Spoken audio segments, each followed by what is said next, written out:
Okay, we're going to show you how to disconnect and uninstall a sensor and replace it. What you're looking at right here is what's called the FTM. This is the sending portion. There is two slots on this device. One is the off side and one is the INT side. When you're looking at this unit, if you look on the right hand side, we need the magnet placed on the off side. So what that does is turns the device off. And now what we're going to do is disconnect the sensor. So that white cap you see is to demonstrate really a port. That fitting is usually installed somewhere on top of the tank, either through a J-neck or through an open port. And so it's installed with a fitting similar to that. Unless it's got threads on the port itself, and then it's installed directly. So now we're going to remove the sensor out of the fluid. Our tank is just a small tank. Yours is probably going to be a lot bigger than this.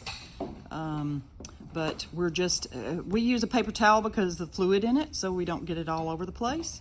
And so he's just pulling that completely out of the fluid, and then he's going to take that sensor and get a new sensor. We're going to use the same sensor in this demonstration, but you're going to then take the same method. You're going to go backwards and put the sensor inside the tank until it goes all the way to the bottom. Some of these tanks are hard to tell, especially if they're really tall, whether it hits the bottom. Try to listen for it, and we want it to be as close to the bottom as possible.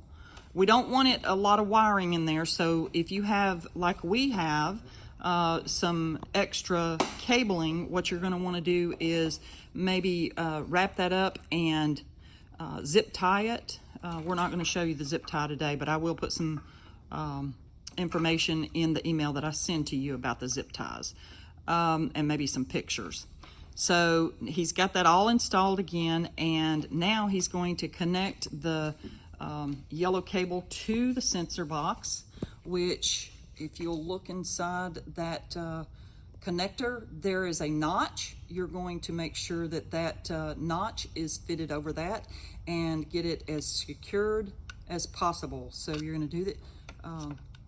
Yep. Go all the way down as far as it will tighten. We want that as good as tight as we can get it.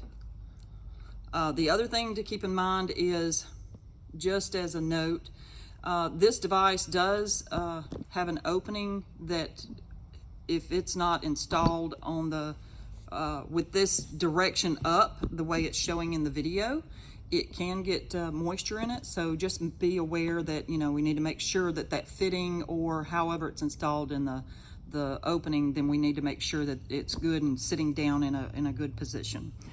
And then once we get all of that done, we're going to remove the magnet, and then we'll just let me know that you've got the magnet removed, and we will check the millivolt readings at that point once that reading comes in. That's all there is to it.